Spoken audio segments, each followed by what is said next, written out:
तो ये पार्ट 2 है हमारा, जो चैप्टर हम लोग पढ़ रहे थे नाउन, उसका सीरीज 2 है। ठीक है, पार्ट 1 में हम लोगों ने कुछ पढ़ा था नाउन के बारे में, और जैसा कि मैंने बताया था कि इसका 3 वीडियो आएगा इस चैप्टर का, और 3 वीडियो में कंप्लीट हो जाएगा। ठीक है, तो फर्स्ट जो वीडियो था, यानी कि कह सकते कि फर्स्ट जो पार्ट था, उसमें हम लोगों ने क्या पढ़ा था, तो उसमें हम लोगों ने नाउन के 2 चीज़ के बारे में हम लोगों ने पढ़ लिया था। क्या क्या? एक इसका डेफिनेशन जान लिया था, और दूसरा काइंड्स और टाइप्स देख लिया था। ठीक है, और आज के इस वीडियो में हम लोग जो बात करने वाले हैं वो केस और नंबर ऑफ द नाउन, यानी कि नाउन का केस कौन कौन सा होता है, नंबर कौन कौन सा होता है, ये पढ़ने वाले हैं। ठीक है, और फिर नेक्स्ट जो थर्ड वीडियो आएगा उसमें जेंडर के बारे में पढ़ लेंगे और प्रैक्टिस सेट कर लेंगे। ठीक है, तो चलिए शुरू करते हैं आज के इस वीडियो को। लेकिन उससे पहले अगर आप इस चैनल पर नए हैं तो जरूर से सब्सक्राइब कर लें। इंग्लिश के कंप्लीट सीरीज के लिए, कंप्लीट इंग्लिश ग्रामर के लिए, बहुत ही ईजीएस्ट मेथड में पढ़ने के लिए, जानने के लिए, है ना, इस चैनल को सब्सक्राइब कर ले और हमारे साथ जुड़े रहें। तो चलिए शुरू करते हैं अपने इस वीडियो को और देखते हैं कि नाउन का केस और नंबर क्या होता है। तो उसके लिए मैं अब दूसरे स्क्रीन को थोड़ा स्क्रॉल कर लूँ। चलिए, ठीक है, अब देखिए यहाँ आपके स्क्रीन पे आपके सामने में है कि अगर हम लोग बात करें कि case of noun, case of noun क्या होता है। केस कहने का मतलब कि इसका कितने तरीके से हम लोग किस किस फॉर्म में यूज करते हैं, है ना। किस किस फॉर्म कहने का मतलब कि एक बेसिक अगर सेंटेंस की हम लोग बात करें, एक बेसिक सेंटेंस का स्ट्रक्चर जो होता है, तो क्या होता है, उसमें एक सब्जेक्ट होता है, एक वर्ब होता है और एक ऑब्जेक्ट होता है। ये एक मेन बेसिक होता है ना। बेसिक का स्ट्रक्चर ये होता है, इंग्लिश में किसी भी सेंटेंस का एक बेसिक स्ट्रक्चर ये होता है। क्या होता है, सब्जेक्ट होता है, वर्ब होता है और ऑब्जेक्ट होता है। जनरली जनरल मतलब जब एक्टिव फॉर्म में बनाते हैं तब। वही जब पॉजिटिव पैसिव फॉर्म में बनाते हैं तो पहले ऑब्जेक्ट होता है, तब वर्ब होता है और तब फिर सब्जेक्ट होता है। बस यही 2 तरह का पैटर्न हम लोग इंग्लिश में पढ़ते हैं। तो अभी हम लोग सिंपल सेंटेंस की बात कर रहे हैं, यानी कि एक्टिव में जो होता है उसकी बात कर रहे हैं। तो उसका स्ट्रक्चर क्या होता है, सब्जेक्ट होता है, प्लस का वर्ब होता है, प्लस का ऑब्जेक्ट होता है। अब देखो वर्ब जो है, अब वर्ब में फिर काइंड होता है कि इसके पहले ऑक्सिलरी वर्ब हो सकता है या नहीं हो सकता, कंडीशन है। सब्जेक्ट तो होगा ही, ऑब्जेक्ट फिर जो होता है तो इसके पहले एडजेक्टिव हो सकता है या एडवर्ब हो सकता है, वो सब एडिशनल चीज़ें हैं। लेकिन बेसिक क्या है कि subject plus verb plus object रहेगा, है ना। तो जो नाउन हम लोग यूज करते हैं वो कौन कौन से केस में हो सकता है, क्या वो सब्जेक्ट के केस में हो सकता है, नाउन जो है सब्जेक्टिव केस में हो सकता है या ऑब्जेक्टिव केस में हो सकता है या वर्ब केस में, तो क्या हो सकता है क्या नहीं हो सकता वो हमें पढ़ना है ना। तो क्या क्या हो सकता है वो सामने आपके स्क्रीन पे है। देखिए सबसे पहले जैसे कि हम यहाँ पे देख सकते हैं क्या है, ये आपका नॉमिनेटिव केस है। लेकिन नाउन का 3 केस होता है, एक होता है नॉमिनेटिव, एक होता है एक्यूजेटिव और तीसरा होता है जेनिटिव। नॉमिनेटिव, एक्यूजेटिव और जेनिटिव, ये 3 केस नाउन का होता है। जनरली का यही 3 ही होता ही है। तो इसको डिटेल्स में हम लोग पढ़ने वाले हैं, डिटेल्स में पढ़ने वाले हैं कि इसका कैसे यूज कर सकते हैं हम लोग, किस तरीके से यूज होता है, इसका मीनिंग क्या होता है और कैसे इसका यूज होता है। ठीक है, तो चलिए इसको हम लोग देखते हैं। इसे मैं इरेज कर लूँ पहले, it won't take much time, just a minute. चलिए ठीक है, तो अब देखिए सबसे पहले हम लोग देखते हैं नॉमिनेटिव केस। तो नॉमिनेटिव के लिए जगह पे ही आपको देखिए ऑब्लिक में मैंने लिख रखा है सब्जेक्टिव, यानी नॉमिनेटिव केस को ही आप सब्जेक्टिव केस भी कह सकते हैं या मीनिंग भी आप सेम। अच्छा, थोड़ा सा एरर है, जस्ट अ मिनट। एरर क्या है पता है, एरर आ गया, ये टाइपिंग मिस्टेक थोड़ा सा हो गया था यहाँ पे, इसीलिए दिखा रहा है रेड लाइन। मैं इसे सही कर दूँ पहले।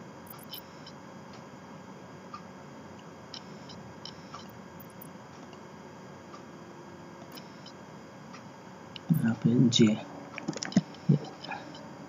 सब्जेक्टिव हो जाएगा।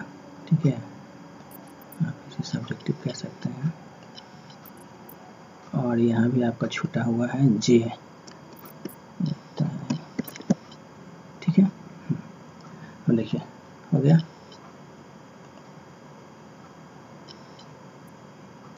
देखिए तो सबसे पहले हम लोग जो देख रहे हैं क्या है, नॉमिनेटिव या कि सब्जेक्टिव। नाम से ही आपको पता चल रहा है ये सब्जेक्टिव होगा। मतलब क्या, अगर नाउन सब्जेक्ट की तरह यूज हो रहा है उस केस में हम लोग को नाउन को क्या कहते हैं कि ये सब्जेक्टिव या नॉमिनेटिव केस है। तो इसके लिए सबसे पहले आपको जो समझने की चीज़ है वो 2 चीज़ आपको यहाँ पे समझना पड़ेगा। एक तो आपको समझना पड़ेगा क्या, सब्जेक्ट। ठीक है, एक आपको समझना होगा सब्जेक्ट और एक आपको समझना होगा ऑब्जेक्ट। अब देखो बहुत बार क्या आता है, ऐसे तो जनरली जो शुरू में रहता है सब्जेक्ट हम लोग जानते हैं, बाद में ऑब्जेक्ट होता है, लेकिन ऐसा कोई ज़रूरी नहीं है। मीनिंग से आपको समझना होगा। तो सब्जेक्ट का मतलब क्या होता है, वह व्यक्ति, वस्तु या कोई भी चीज़, ठीक है, जो किसी काम को करता है। हिंदी में जैसे आपने पढ़ा होगा क्या, कर्ता कारक। हिंदी में आपने पढ़ा होगा कर्ता कारक। कर्ता कारक किसे कहते हैं, जो किसी काम को करता है। नाम से पता चल रहा है, कर्ता मतलब जो काम को करता है उसे कर्ता कहते हैं, यानी कि सब्जेक्ट कहते हैं, ठीक है। दूसरा क्या आपका ऑब्जेक्ट। ऑब्जेक्ट को आप हिंदी में समझ सकते हैं कर्म।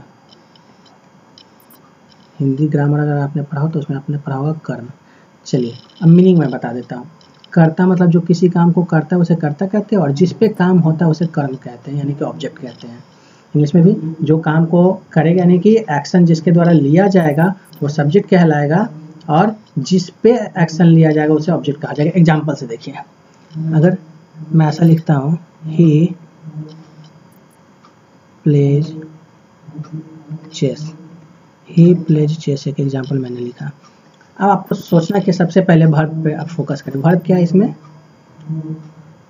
तो वर्ब आपका प्ले, खेलना। आप सोचिए कौन कौन खेलता है, मतलब कि कौन ये काम कर रहा है, कौन खेलता है, तो यहाँ खेलने वाला कौन है, ही। तो ये आपका यहाँ पे क्या कहला जाएगा, सब्जेक्ट, ठीक है। कौन यानी काम कौन कर रहा है, खेलने का काम कौन कर रहा है, तो सब्जेक्ट। कौन का आंसर दे, सब्जेक्ट हो गया। फिर क्या खेल रहा है, तो चेस, मतलब किस पे ये काम हो रहा है, खेलने का काम किस पे हो रहा है, तो चेस पे खेलने का काम हो रहा है। चेस को खेला जा रहा है ना, वह खेल रहा है और चेस को खेल रहा है। कौन खेलने वाला है, तो वो, और किसको खेलने वाला है, तो चेस। देखिए हिंदी में आपने पढ़ा हुआ कि कर्ता ने और कर्म को, पढ़ा है ना आपने हिंदी में, देखो वही चीज़ यहाँ पे। तो पूछा किसने चेस खेला, तो वह, तो कर्ता ने, किसने, उसका आंसर हो गया वो, तो ये कर्ता यानी कि सब्जेक्ट हो गया।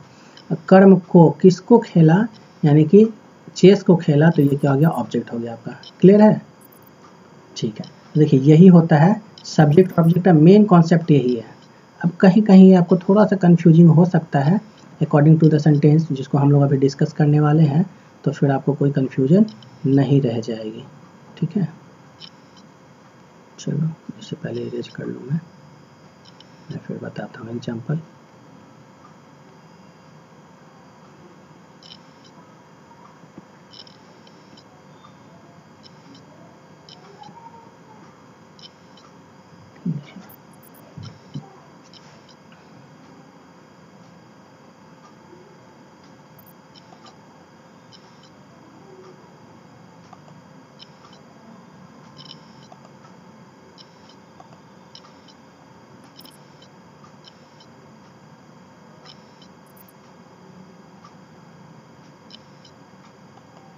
Just a minute, wait.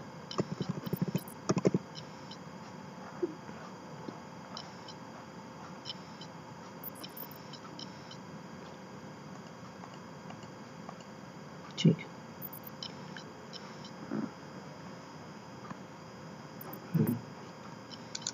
तो समझ लिया आपने सब्जेक्ट किसे कहते हैं, ऑब्जेक्ट किसे कहते हैं। अब देखो जैसे अगर ये कहते हैं हम लोग, सी, ठीक है, सी गेव, ये फिर कहाँ से आ गया, कर्सर को हटाने दो।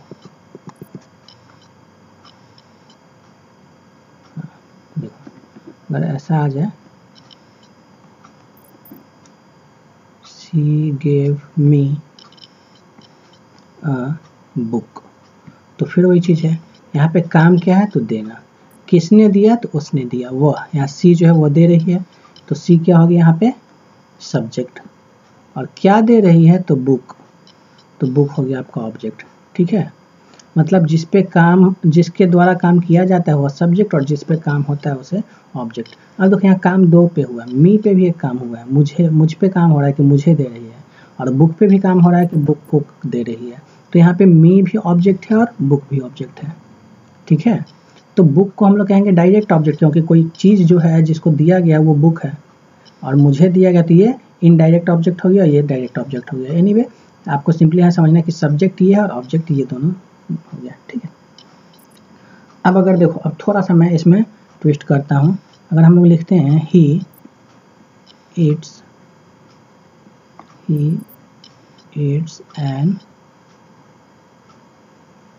apple, ठीक है, तो यहाँ पे अगर मैं पूछूं कि सब्जेक्ट क्या है तो आप कहेंगे ही, ऑब्जेक्ट क्या है तो एप्पल, ठीक है।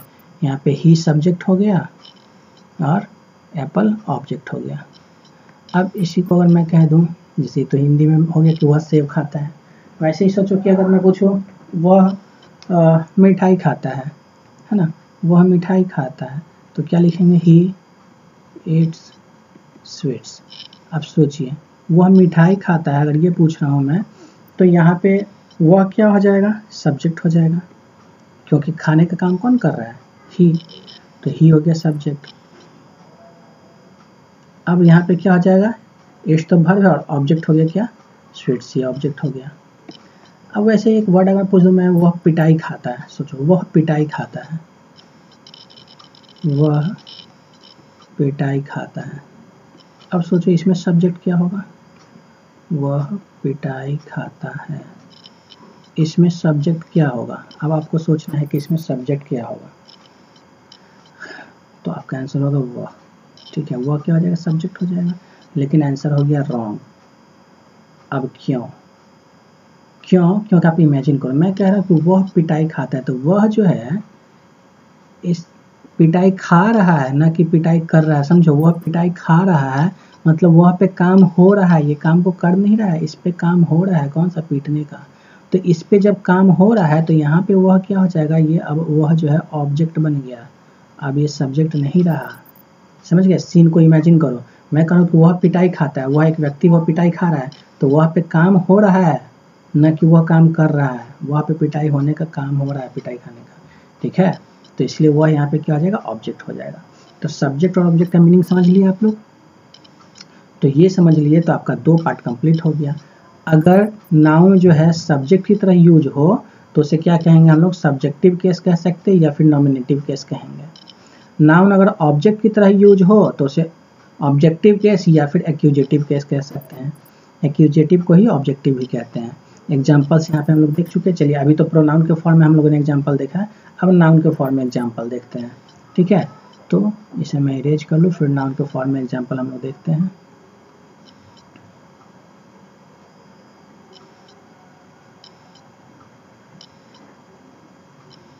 Just a minute, it will not take much time but a little time। देखो little, a little, the little हम लोग पढ़ेंगे, उसको भी बहुत बार आप लोगों को कन्फ्यूजन होता होगा, वो सब हम लोग पढ़ने वाले हैं। किस में पढ़ेंगे पता है, वो पढ़ेंगे हम लोग डिटरमाइनर्स में, है ना, या एडजेक्टिव में भी पढ़ सकते हैं।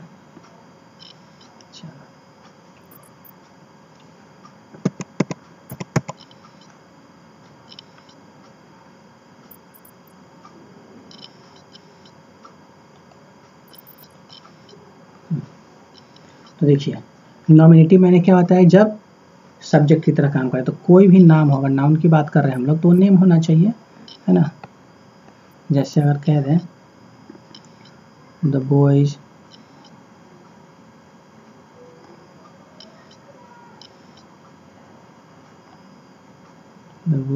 Are playing, boys are playing football, ठीक है। ये एक सेंटेंस हो गया आपका। अब यहाँ पे अगर हम लोग देखें सब्जेक्टिव केस की अगर बात करें, तो यहाँ तो पहले देखो नाउन ढूंढना होगा। 2 नाउन यहाँ पे है सेंटेंस में, तो एक तो नाउन आपका कौन सा, ये बॉय जो है ये एक नाउन है, और फुटबॉल ये भी एक नाउन है ना। तो अब रहा नॉमिनेटिव और एक्यूजेटिव का। तो नॉमिनेटिव किसे कहते हैं, सब्जेक्टिव को। सब्जेक्ट मतलब जो काम कर रहा है, तो यहाँ पे देखो काम करने वाला कौन है, तो बॉयज काम करने वाले, तो बॉयज जो हो गया यहाँ पे नाउन तो है लेकिन किस केस में है, तो ये आपका बॉयज को हम लोग क्या कहें कि ये नॉमिनेटिव केस में है। यहाँ पे जो नाउन है ये कौन से केस में है, ये नॉमिनेटिव केस में है, ठीक है। वहीं फुटबॉल अगर देखें तो ऑब्जेक्ट की तरह है कि बॉयज आर प्लेइंग फुटबॉल, क्या खेला जा रहा है, किसको खेला जा रहा है, तो फुटबॉल को। तो फुटबॉल क्या हो गया, काम किस पे हो रहा है, फुटबॉल पे काम हो रहा है खेलने का, तो फुटबॉल क्या हो गया यहाँ पे ऑब्जेक्ट हो गया। तो इसी को हम लोग क्या कह सकते हैं, ये भी एक नाउन है, लेकिन यहाँ क्या कहलाएगा, ये कौन सा कहलाएगा, एक्यूजेटिव नाउन, एक्यूजेटिव केस कह सकते हैं, ठीक है। यहाँ पे नॉमिनेटिव केस है और ये एक्यूजेटिव केस है। इसी को आप नॉमिनेटिव को आप सब्जेक्टिव केस कह सकते हैं और इसको ऑब्जेक्टिव केस कह सकते हैं। 2 कंप्लीट हो गया, ठीक है। अब एग्जांपल्स, वेरियस एग्जांपल्स इसमें हो सकते हैं, लाइक कह दें कोई नाम रहता करण, ठीक है, करण गिव मी अ पेन, तो फिर देखो सब्जेक्ट इसमें कौन हो गया, करण, काम कौन कर रहा है, करण, तो ये क्या हो गया आपका नाउन का कौन सा केस हो गया, ये नॉमिनेटिव केस हो जाएगा, ठीक है, ये नाउन का कौन सा केस हो गया, नॉमिनेटिव केस हो गया या सब्जेक्टिव केस हो गया, ठीक है। पेन क्या दे रहा है, तो पेन ये आपका क्या हो गया, ऑब्जेक्टिव केस हो गया, ठीक है। अब देखो क्योंकि यहाँ पे दो ही प्रोनाउन है, ऑब्जेक्ट ये भी है लेकिन नाउन तो ये है नहीं, इसलिए हम लोग इसको कंसीडर नहीं करेंगे। ऑब्जेक्ट दो चीज़ है, मी भी ऑब्जेक्ट है, पेन भी ऑब्जेक्ट है, लेकिन अगर नाउन की बात करें तो मी तो नाउन है नहीं, पेन नाउन है, तो ऑब्जेक्टिव केस यहाँ क्या हो गया, पेन हो गया, ऑब्जेक्टिव केस में हो गया, ठीक है। आई होप समझ में आ गया होगा आप लोगों को। चलिए अब नेक्स्ट देखते हैं हम लोग लास्ट जेनेटिव या पॉजेसिव केस, है ना। तो जेनेटिव या पॉजेसिव केस देखने के लिए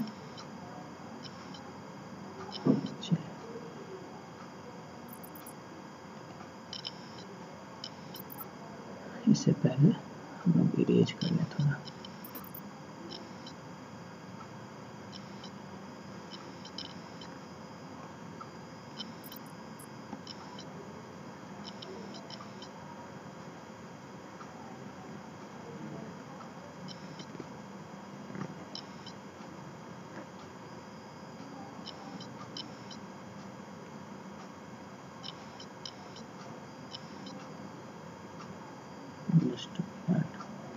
I'm trying to do it fast.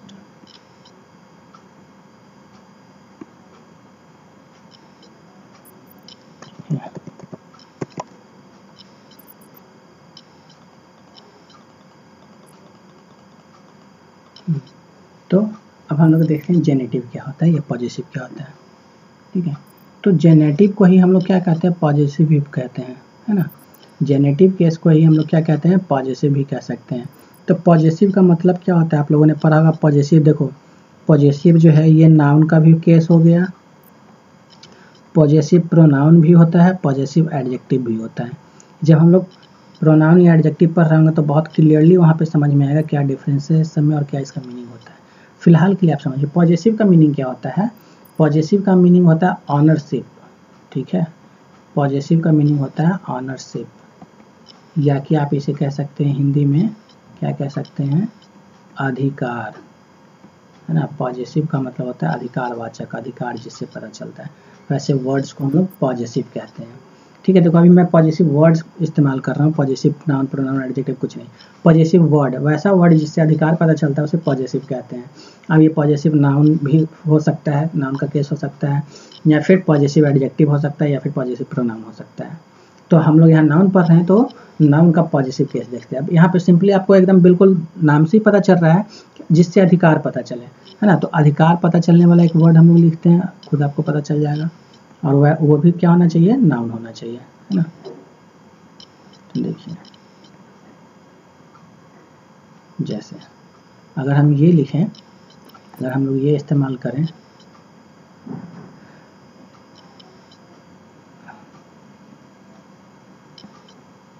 अमित's father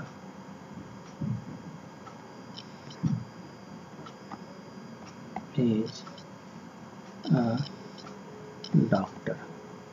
अब सबसे पहले तो आप देखो इसमें क्या आपको नाउन दिख रहा है, इसमें तो बिल्कुल दिख रहा है। कौन कौन सा नाउन दिख रहा है, तो देखो अमित जो है ये भी नाउन है, फादर है ये भी नाउन है, डॉक्टर है ये भी नाउन है ना। तो अब यहाँ क्या हो जाएगा, देखो पहले तो अमित फादर को और कंबाइनली हम लोग देखें तो ये एक सब्जेक्ट की तरह सेंटेंस में यूज हो रहा है, कोई काम तो नहीं हो रहा है, लेकिन क्या हो रहा है कि ये एक फैक्ट को बताया जा रहा है। तो ये कि जिसके बारे में फैक्ट बताया जाता है वो क्या होता है, सब्जेक्ट होता है। तो अमित फादर अगर हम लोग देखें तो यहाँ पे कंबाइनली हम इसे कह सकते हैं क्या, ये नॉमिनेटिव केस में है। या अगर फादर की भी हम बात करें तो ये भी कौन सा हो जाएगा आपका, नॉमिनेटिव केस हो सकता है या सब्जेक्टिव केस आप इसको कह लें। और डॉक्टर यहाँ पे क्या हो जाएगा, ऑब्जेक्टिव केस हो जाएगा। देखो तो डॉक्टर क्या हो गया, ये ऑब्जेक्टिव केस हो गया नाउन का, फादर जो है वो सब्जेक्टिव केस यानी कि नॉमिनेटिव केस हो गया।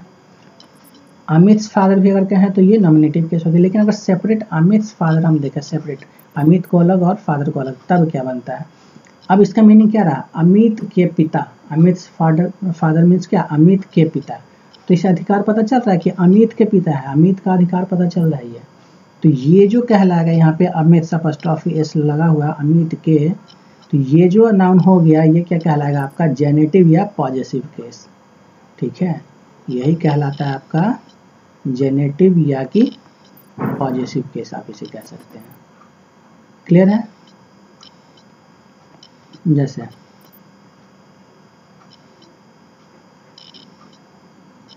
like we can find our schools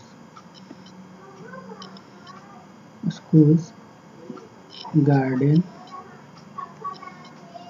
is big, ऐसा लिख सकते हैं। देखो यहाँ पे गार्डन क्या है, फिर नाउन है, स्कूल भी नाउन है, लेकिन स्कूल के साथ अपॉस्ट्रोफी एस लग गया, स्कूल से, स्कूल का गार्डन, तो अधिकार हो गया स्कूल का गार्डन है वो। तो ये यहाँ पे क्या कहला जाएगा आपका, फिर ये बन गया जेनेटिव केस। ठीक है, तो आई थिंक कि आपको समझ में आ गया होगा नॉमिनेटिव केस क्या होता है, एक्यूजेटिव केस क्या होता है और जेनेटिव केस क्या होता है। ठीक है, तीनों हम लोगों ने समझ लिया। चलिए, तो अब है कि जेनेटिव केस में कुछ कुछ रूल्स होते हैं जो आपको जरूर से जानना चाहिए, क्योंकि आपके एग्जाम्स में ग्रामर में ये आ सकते हैं, आपको दिख सकते हैं, fill in the blanks form में, कॉमन एरर के फॉर्म में, कहीं भी ये दिख जाता है। ठीक है, तो सबसे पहला इससे रिलेटेड जो होता है मैं आपको बता दूं क्या होना चाहिए। देखिए एग्जाम्पल मैंने यहाँ लिख रखा है, वैसे समझने के लिए तो मैंने आपको लिख दिया, लेकिन अगर ग्रामेटिकली मैं कहूँ तो ये सेंटेंस आपका रॉन्ग हो गया। अब आप सोचेंगे सर रॉन्ग क्यों पढ़ा है, रॉन्ग मैंने नहीं पढ़ा है, बस आपको कॉन्सेप्ट के लिए मैंने पहले ये बताया, और ये एग्जाम्पल ही इसलिए लिखा मैंने ताकि आपको कुछ यहाँ पे बता सकूँ एरर क्या है जो। ठीक है, अब देखिए यहाँ पे एक सेंटेंस ये भी हो सकता था, the garden of our school. ठीक है, the garden of our school is big, ऐसा भी आप लिख सकते थे। तो ये आपका सही हो गया। अब क्यों, इसी को समझना है। अपॉस्ट्रोफी एस लगाकर जो हम लोग बनाते हैं पॉजेसिव केस नाउन का, ये केवल लिविंग थिंग के लिए सही होता है, नॉन लिविंग थिंग में आपको ऑफ का यूज करके बनाना पड़ेगा। तो अमित फादर सही हुआ क्योंकि अमित एक लिविंग थिंग है, तो अमित फादर हम लोग लिख सकते हैं, लेकिन स्कूल नॉन लिविंग थिंग है, इसलिए स्कूल्स गार्डन ना लिख के हमें क्या लिखना चाहिए, गार्डन ऑफ आवर स्कूल। समझ गए। तो पॉजिटिव केस में यही डिफरेंस है। ये आपका कॉमन एरर्स में अगर ऐसा आपको दिख गया तो ये गलत हो जाएगा। तो सही क्या होना चाहिए, अगर निर्जीव चीज है यानी कि आपका सिर्फ नॉन लिविंग थिंग है तो आपको क्या करना पड़ेगा, ऑफ का इस्तेमाल करना पड़ेगा, गार्डन ऑफ आवर स्कूल। और अगर वो लिविंग थिंग है तो आप अपॉस्ट्रोफी एस लगाकर बना सकते हैं। ठीक है, एक चीज ये हो गया। अब देखिए और क्या होता है पॉजिटिव बनाने में एरर, उसको देखिए। पहले से मैं इरेज कर लूँ, आप नोट करते जाएंगे नहीं तो भूल जाएंगे। ये सारी चीज़ें आप लोग नोट करते चलेंगे, है ना।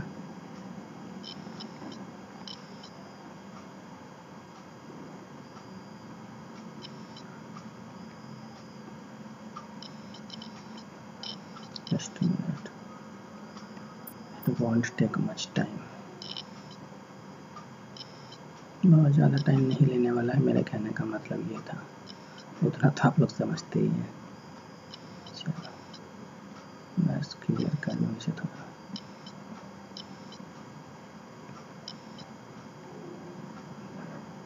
डिजिटल थोड़ा कहीं कहीं टाइम बचता भी है और कहीं कहीं टाइम ये किल भी होता है डिजिटल में। चलिए ठीक है, हो गया, उतना खुद कर लेगा वो। तो अब हम लोग बात करते हैं कुछ और रूल्स की, एग्जांपल्स की। किस केस में, जेनेटिव या पॉजिटिव केस में। जैसे बहुत कॉमनली आप लोगों ने सुना होगा चिल्ड्रन डे, चिल्ड्रन डे या कि चिल्ड्रंस डे या कि टीचर्स डे। अब इसके ग्रामर पोर्शन की अगर हम लोग बात करें, ठीक है, टीचर्स डे क्या सही है क्या गलत है हमें देखना है। तो देखो आप कहेंगे चिल्ड्रंस डे, तो सही है सर, क्यों सही है, क्योंकि चिल्ड्रन तो लिविंग थिंग होता है तो अपॉस्ट्रोफी एस लगा सकते हैं, लगा दिए। टीचर्स डे सही है सर, क्यों, क्योंकि टीचर्स लिविंग थिंग होते हैं तो अपॉस्ट्रोफी एस लगा दिए। देखो वर्ड तो यहाँ सही है लेकिन मीनिंग थोड़ा गड़बड़ हो जाएगा। चिल्ड्रन जैसे बच्चों का दिवस, किसी एक बच्चे का नहीं, सारे बच्चे की बात की जा रही है, तो सारे बच्चे की जब बात की जा रही है तो चिल्ड्रन, चाइल्ड से बन गया चिल्ड्रन और उसका अपॉस्ट्रोफी एस लगा दिए तो पॉजिटिव फॉर्म है कि बच्चों का दिवस, है ना। तो वैसे यहाँ शिक्षक, एक शिक्षक का बात किया जा रहा है या सभी शिक्षक का, तो हम लोग का जो सेंस होता है सारे शिक्षक का सेंस होता है, एक का नहीं। तो यहाँ पे हम लोग क्या करते हैं, टीचर्स हमें होना चाहिए, ठीक है। तो क्या होना चाहिए, टीचर्स होना चाहिए। लेकिन अब देखो टीचर्स का तो मतलब होगा कि बहुत सारे शिक्षक, और का जो वर्ड होगा जैसे चिल्ड्रन मतलब बहुत सारे बच्चे, और का के लिए क्या लगाए हम लोग, अपॉस्ट्रोफी एस लगाए। तो टीचर्स मतलब तो बहुत सारे टीचर, और का के लिए हम लोग क्या करते हैं, यहाँ एस के बाद में अपॉस्ट्रोफी लगाते हैं। इसको जान लीजिए, ये होता है पॉजिटिव फॉर्म में। अब सही है ये, ठीक है। जैसे मैं अगर ये बता दूं तो जैसे लड़कियों का ड्रेस हम लोग बात करें, ठीक है, ये लड़कियों का स्कूल, तो अगर हम ऐसा लिखे गर्ल्स स्कूल,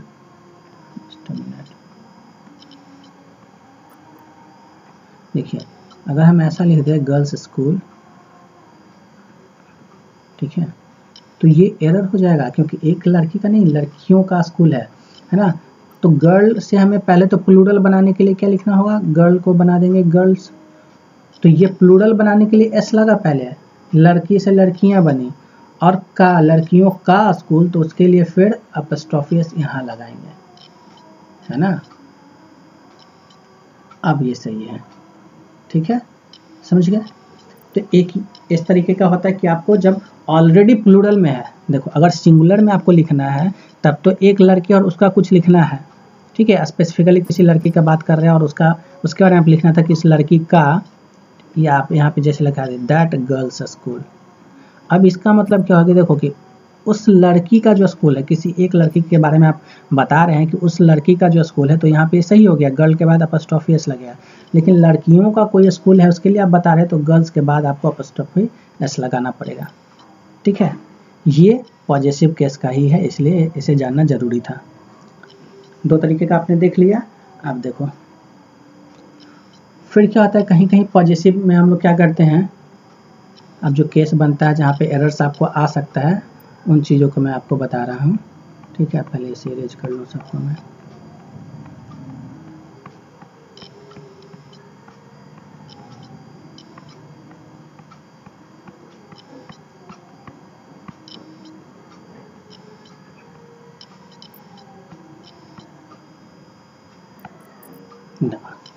जैसे अब एक आ जाता है अमित और सुमित के पिता, ठीक है।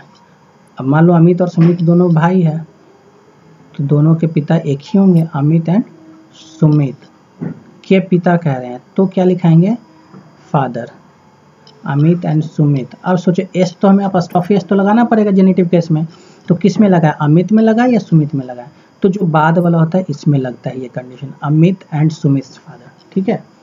अमित एंड सुमित फादर यहाँ लिखेंगे, यानी कि अमित और सुमित के पिता जो कि एक ही व्यक्ति हैं, इज अ डॉक्टर। आपने ऐसा लिख लिया, सेंटेंस सही है।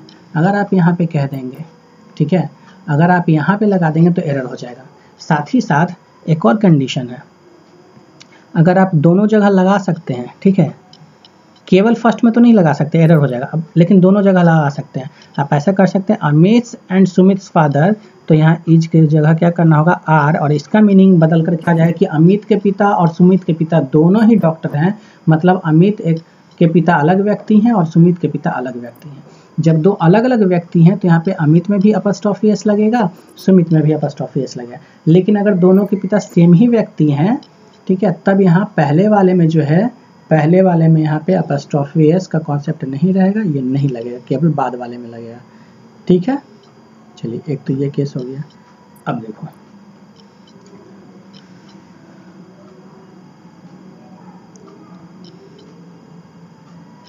अगर एक केस ऐसा आता है,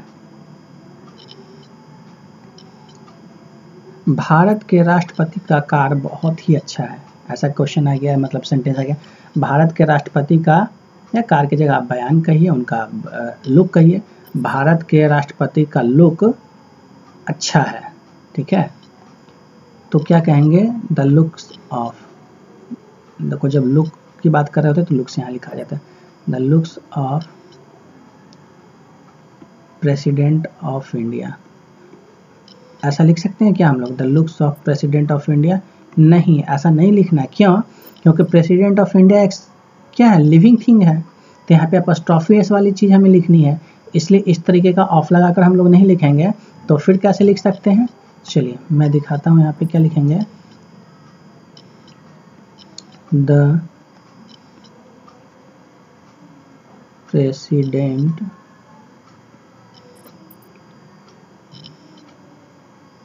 ऑफ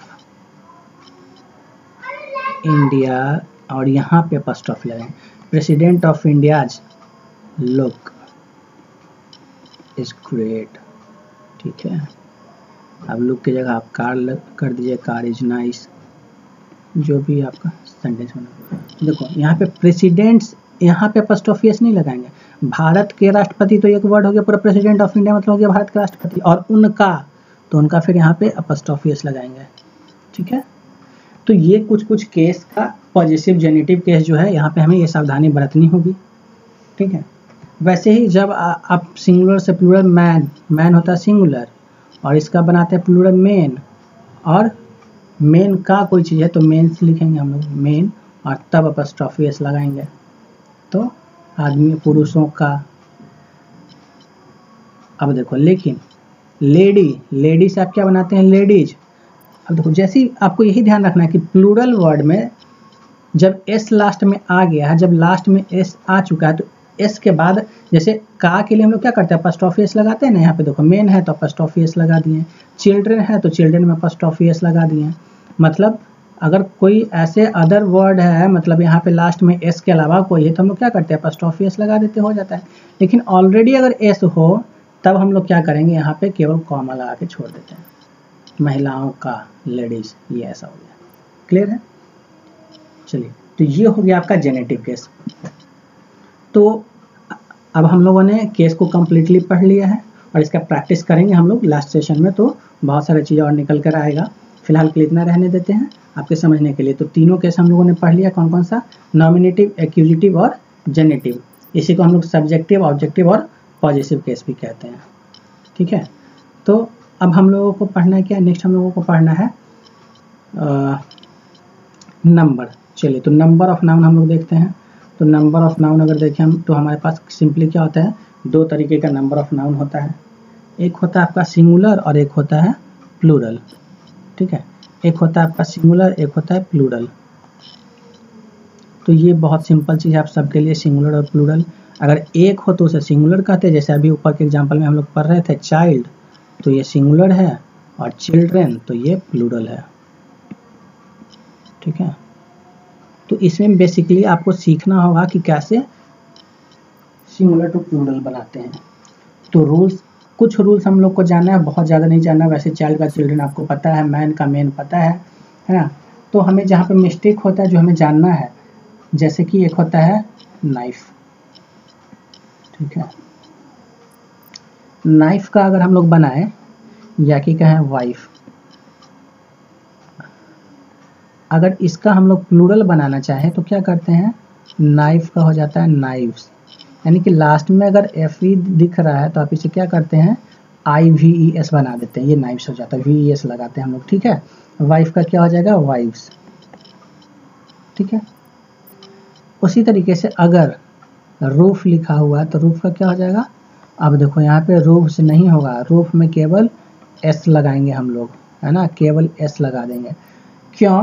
क्योंकि अब आपको ध्यान रखना है, वैसे रूल्स अलग अलग बात कहती है, लेकिन मैं आपको रूल बता रहा हूँ क्या, सिंपली प्रोनाउंसिएशन याद रखेंगे, जिसमें आइफ आप बोलते हैं, लास्ट में अगर आपको आइफ बोलना पड़ रहा है, जैसे वाइफ, ठीक है, जैसे कि नाइफ, तो वहाँ पे ये वी ई एस लग जाता है, नाइफ हो जाता है। लेकिन रूफ में आइफ तो नहीं बोल रहे, ऊफ बोल रहे हैं आप, तो केवल एस लग के रह जाएगा, ठीक है।